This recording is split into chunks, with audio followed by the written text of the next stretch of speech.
Qui veut réussir dans sa vie? Qui veut réussir dans sa vie? Alléluia. Aujourd'hui, tu vas avoir le secret. Pas de la réussite, de ta réussite. Alléluia. De ta réussite. Il va être question de ta réussite.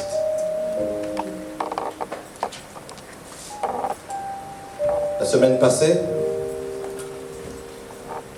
nous avons introduit ce message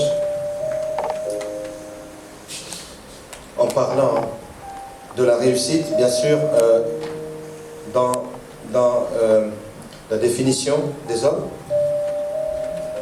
Réussir. Et je vais encore insister.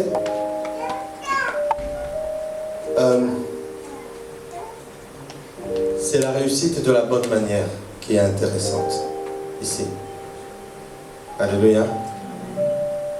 C'est de réussir de la bonne manière.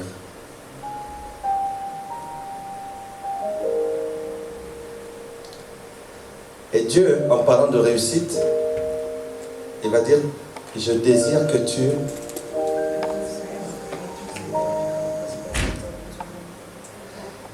La différence entre la réussite selon le monde et la réussite selon Dieu, ben c'est simple, la réussite selon le monde va se baser sur les principes du monde, va se baser sur des codes qui régissent notre société aujourd'hui. La réussite selon Dieu va se baser selon les codes que Dieu a mis en place. Alléluia. Alléluia. Dans la Bible, nous voyons des personnes qui réussissent pas selon Dieu et on voit des personnes qui réussissent selon Dieu.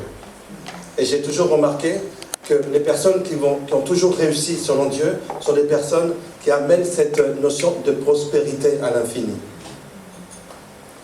Et je ne vais pas faire un cours de management ou tout cela. Je veux juste dire, il y a des choses que nous devons réussir, coûte que coûte, avant de passer à d'autres choses. La base. Alléluia. Et il me semble que la semaine passée, nous étions restés à Josué chapitre 1, verset 8. Vous vous rappelez? Je ne sais pas si le Seigneur ne va pas nous bloquer encore juste sur ce verset. Il dit ceci, en parlant de réussite.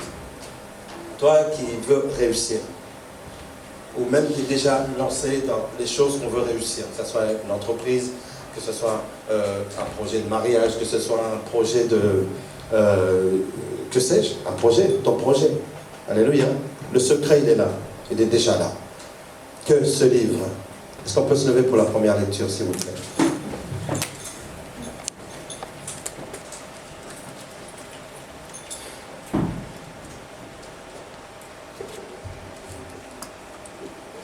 Alléluia. Josué chapitre 1, verset 8. Que ce livre de la loi ne s'éloigne point de ta bouche.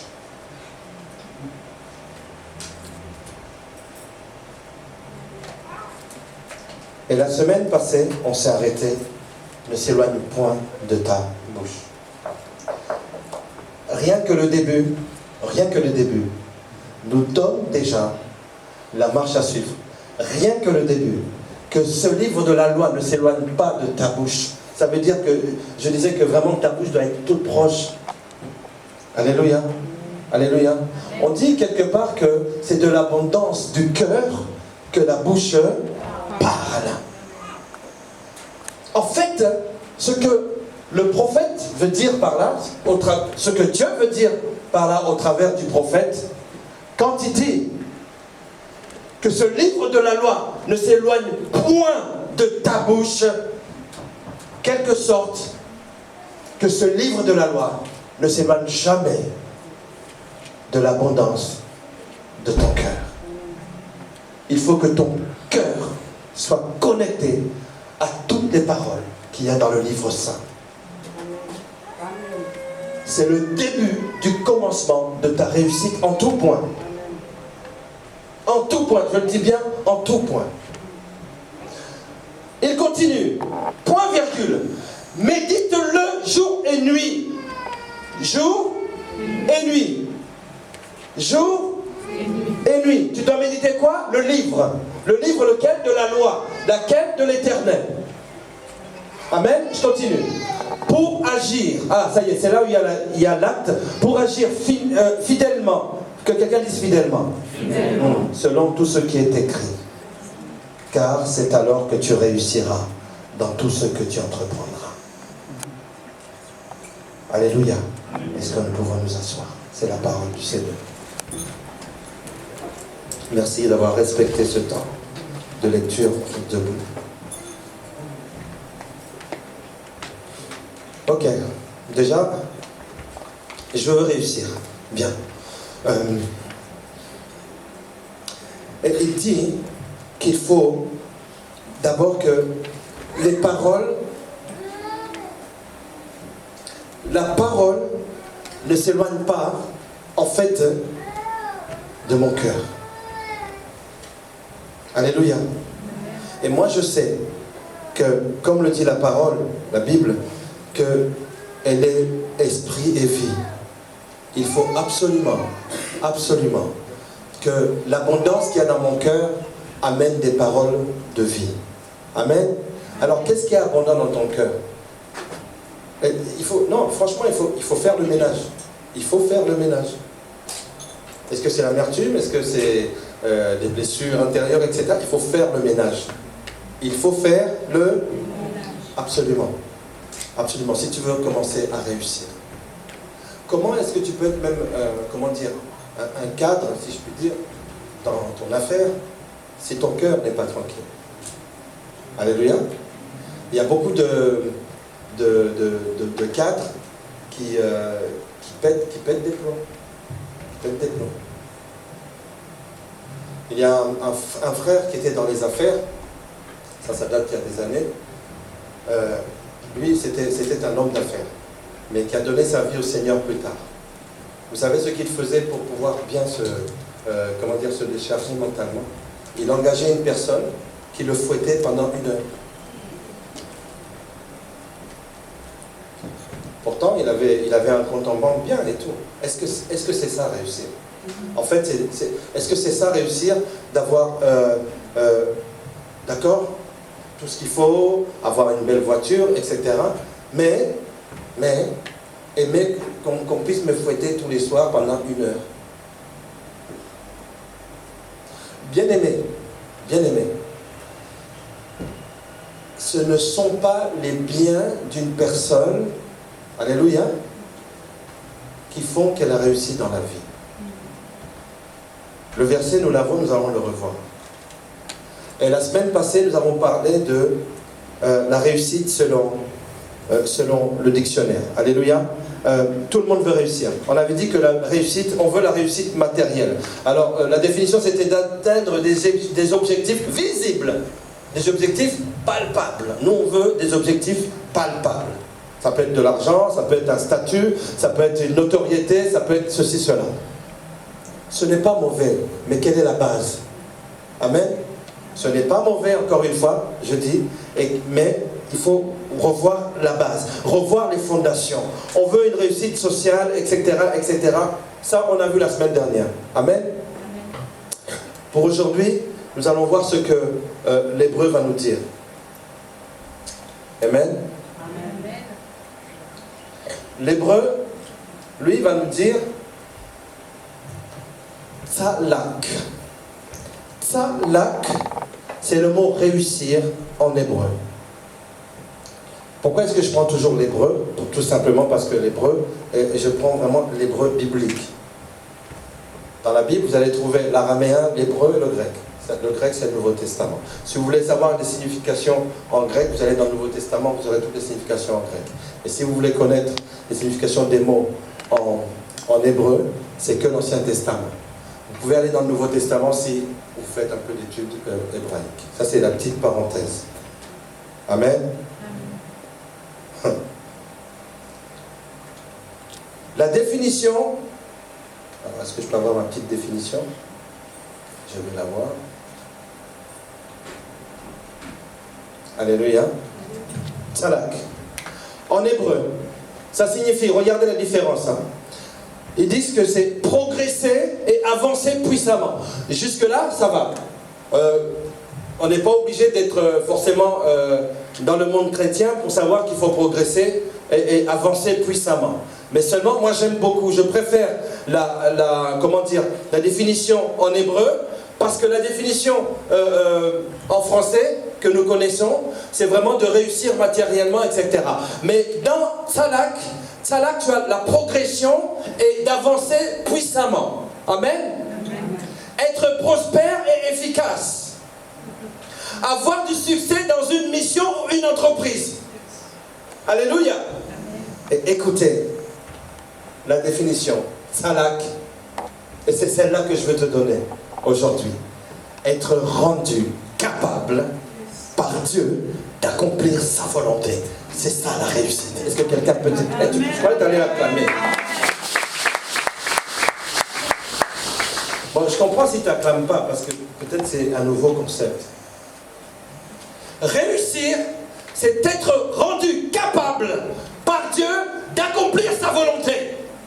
Tu as fait ça, tu as réussi.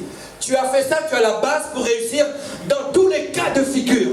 En fait, la réussite selon le monde, c'est la réussite selon un cas particulier. Selon, la sphère, géopolitique, sociale, etc. Alléluia. Amen. Mais réussir dans le sens de Tzalak, c'est une formule qui marche dans toutes les sauces. Alléluia. Est-ce que vous voyez la différence? La réussite selon le monde, c'est je réussis par mes propres forces. La réussite selon le monde, c'est que, oui, mon intelligence, c'est celle-là qui m'a formé. Il y a d'autres qui vont faire par mes propres bras, j'ai réussi. Alléluia. Tzalak. Tzalak. C'est d'être rendu capable par Dieu d'accomplir sa volonté. Alléluia. Amen. Alléluia. Amen. Avancer avec l'aide de Dieu. Être prospère dans ce que Dieu t'a confié. Oh, est-ce que je suis en train de parler à quelqu'un? Est-ce que je suis en train de parler à quelqu'un? Je répète encore. Il faut que tu puisses avancer avec l'aide de Dieu et d'être prospère dans ce que Dieu t'a confié. Ça veut dire quoi? La Bible dit que toute grâce excellente vient d'en haut. Si aujourd'hui tu as réussi selon le monde, alléluia. Maintenant il va falloir que tu puisses dire, Seigneur, je veux que tu me rendes capable. Tu me rendes capable de m'occuper de ce que tu m'as confié. Et selon ta volonté. Ça veut dire quoi? Un alignement entre ce que tu as déjà avec la volonté de Dieu, pas en te basant sur ton intelligence, parce que tout ce que tu as déjà fait. Écoutez, si vous voulez prospérer dans votre entreprise, mettez la dimension de Dieu là-dedans. Alléluia. Tzalak, être rendu capable d'accomplir la volonté de Dieu. C'est ça la réussite. En fait, je préfère dire c'est la réussite, point barre. C'est pas selon. C'est l'essence même de la réussite. La réussite dans tous les domaines. Bien aimé, ne regardez pas seulement la réussite matérielle. Regardez la réussite, oui, la réussite psychologique. Regardez la réussite de ton corps. La réussite de ta langue. La réussite de toute forme de réussite. En fait, tout ce que tu recherches, tu dois dire, Seigneur, rends-moi capable. Rends-moi capable. Avancer avec ton aide et d'être prospère dans ce que tu m'as confié. Il y a deux choses. Ou plutôt, je vais commencer par une. C'est différent de dire, Seigneur, oui, toute grâce excellente vient d'en haut. Merci Seigneur. Ne t'arrête pas à la reconnaissance à Dieu. Alléluia. Parce que lorsque tu t'arrêtes tu t'arrêtes, je n'ai pas dit qu'il ne faut pas être reconnaissant, mais lorsque tu t'arrêtes à la reconnaissance à Dieu, tu vas t'endormir, tu vas te poser. Alléluia. Alléluia. Tu dis, Seigneur, merci pour ce que tu m'as déjà donné. Est-ce que tu peux dire vraiment, merci Seigneur pour ce que tu m'accordes. Ne pense pas que tu n'as rien. Ne pense pas que tu n'as rien. Moïse pensait qu'il n'avait rien. Dieu le regarde et lui dit, qu'as-tu dans ta main? Il dit, oh, qu'as-tu dans ta main? Et je suis en train de dire à quelqu'un, qu'as-tu dans ta main, là, actuellement? Ne pense pas à avoir des outils qui correspondent au code et, de ce monde pour réussir. Pour réussir, Moïse n'avait qu'un seul bâton. Mais un bâton, un simple et vulgaire bâton, mis entre les mains de l'Éternel, va séparer la mer en deux. Amen. Va avaler les serpents sataniques. Qu'as-tu dans ta main? Un grand homme de Dieu m'a imposé les mains en Afrique du Sud, qui est derrière le réveil parmi les Zoulous. Je lui ai dit, homme de Dieu, impose-moi les mains. Dis-moi, qu'est-ce que je peux faire? Voilà, je commence le ministère en France et tout. Il dit, use what you have. Mais vraiment avec une voix grave. Il a imposé la main sur moi. Use what you have. Utilise ce que tu as. On t'a arraché quoi? On t'a arraché ta dignité, mais on n'a pas arraché ton cœur. On t'a arraché ta fierté, mais on n'a pas arraché ton Jésus. Alléluia. Alors utilise ton Jésus. S'il n'y a que Jésus qui te reste, hein? Comment dire? Si tu me l'enlèves, je n'aurai plus rien.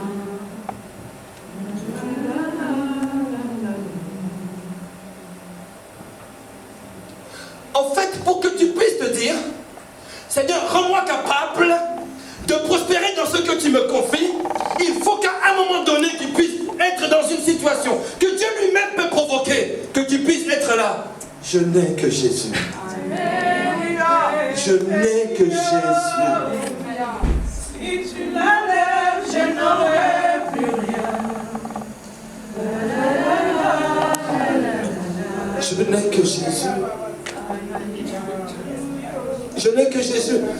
Bien-aimé, si tu as autre chose que Jésus, si tu as autre chose que Jésus, à la base de tout ce qui te concerne, à la base de tous tes projets, tu n'as rien. Tu n'as rien.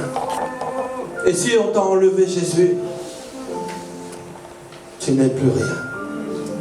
Tu n'es plus rien. Moi je n'ai que Jésus. Oh.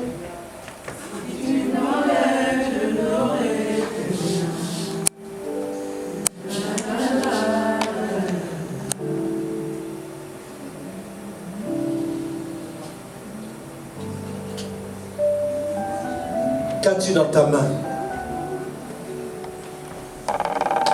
Qu'as-tu dans ta main? Oh, moi j'ai du mal à parler. Moïse a commencé.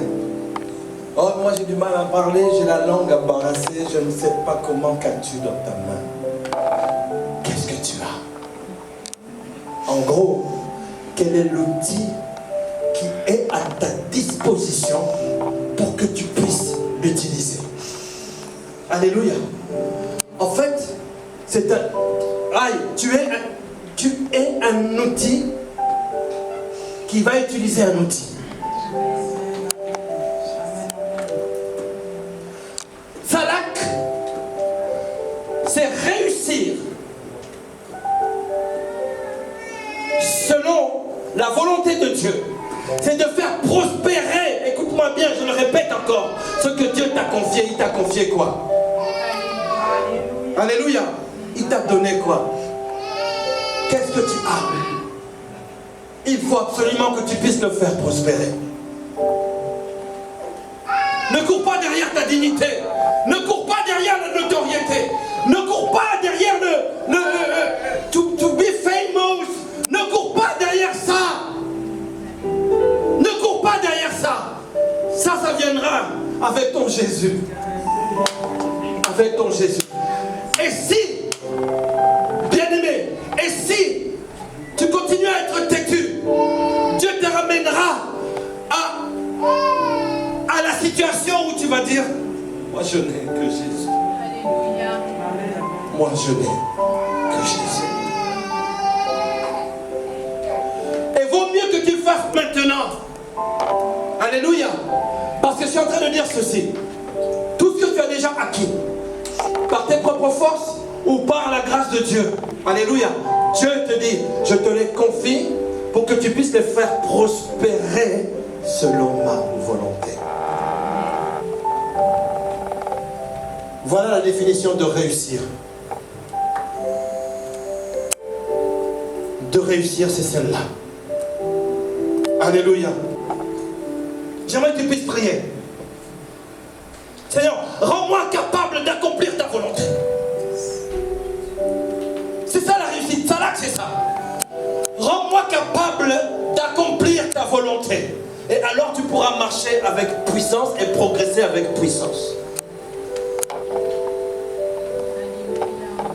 Je veux que tu commences à prier maintenant. Dans le calme ou en élevant ta voix. Seigneur, rends-moi capable d'accomplir ta volonté. Rien que ta volonté.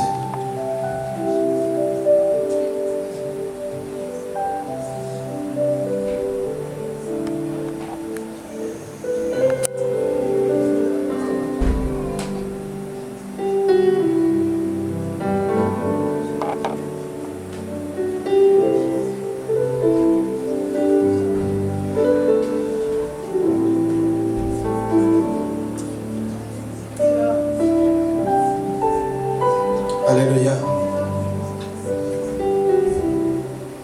Amen. Si tu veux être prospère dans ce que Dieu t'a confié, il va falloir que tu puisses faire un acte de foi. Alléluia. Alléluia. Jean chapitre 15, verset 16. Le Jésus va dire, je vous ai choisi. Aïe, aïe, aïe. Est-ce que tu savais que tu avais déjà été choisi pour réussir? Tu avais déjà été choisi pour Tzalak. Pour réussir. Tu es déjà toi-même une réussite. Qu'on ne te mente pas. Que tes pensées ne te mentent pas. Alléluia. Tu es choisi pour être une réussite. Mais la réussite selon Dieu demande à ce qu'à un moment donné tu puisses dire, moi je n'ai que Jésus.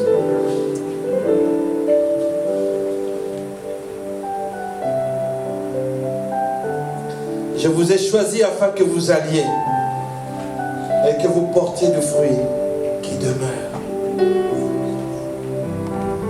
La réussite selon Dieu, c'est celle-là qui amène à ce que tu portes du fruit qui demeure. La réussite selon Dieu, ce n'est pas pendant un laps de temps, c'est un temps qui demeure. Un temps qui demeure. Qu'as-tu dans ta main? Il te reste quoi? Il te reste quoi? Qu'est-ce qu'on t'a enlevé? Qu'est-ce qu'on t'a enlevé? Qu'est-ce qu'on t'a enlevé? Et tu vas te rendre compte que même si on t'a enlevé toute ta personnalité, c'est rien comparé à Jésus. Moi, je n'ai que Jésus. Et quand tu dis moi, je n'ai que Jésus, c'est différent de dire j'ai Jésus.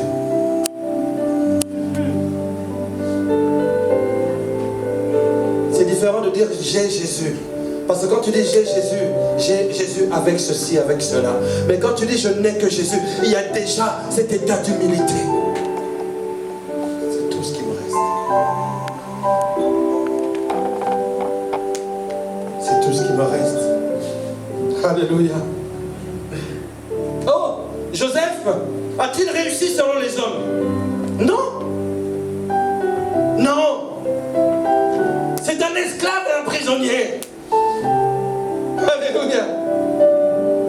Beaucoup de personnes peut-être te considèrent comme quelqu'un qui est esclave et prisonnier. Les prisonniers, les prisonnières de ses sentiments, les prisonnières de ceci et de ceci, de cela. À vue humaine, vous voyez, au niveau de la réussite des hommes, Joseph pour lui c'était un échec total. Alléluia. Mais pour Dieu, mais en Joseph, même en prison, il avait la fidélité. Même en prison, Joseph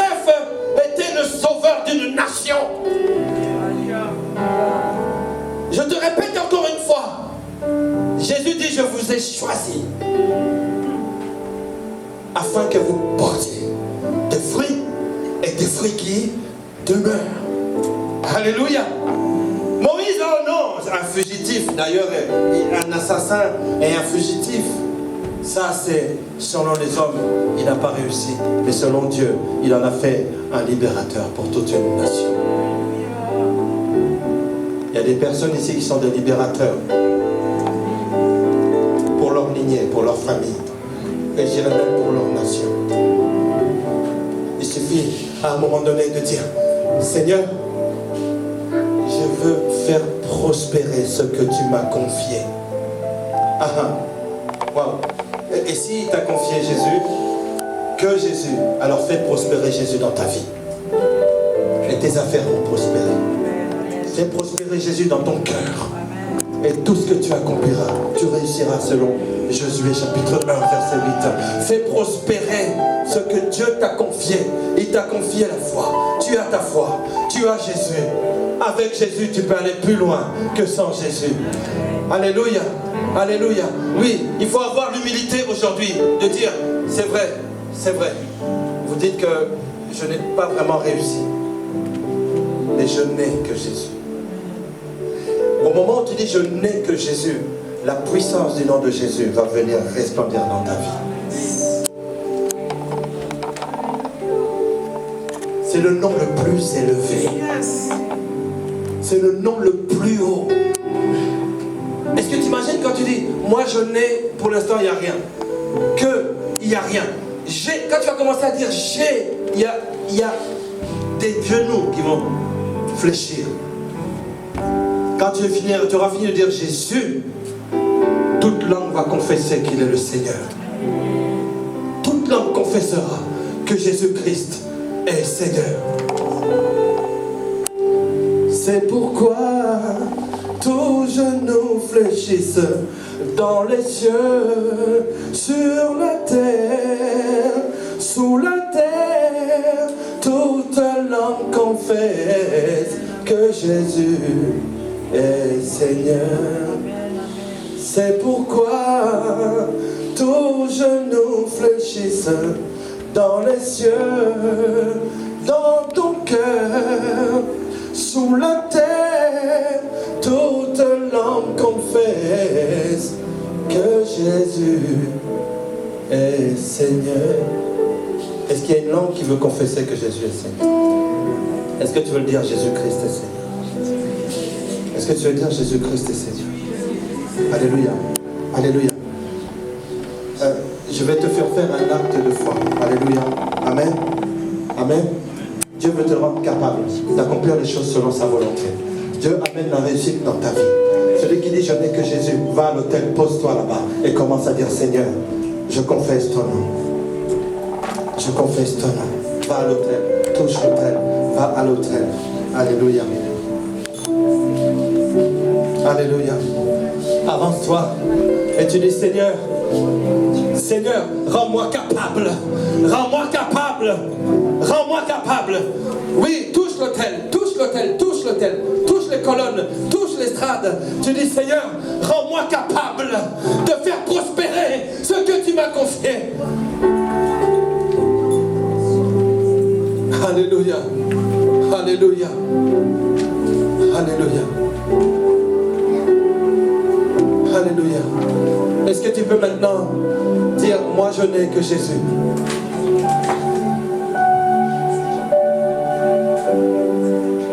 Moi je n'ai.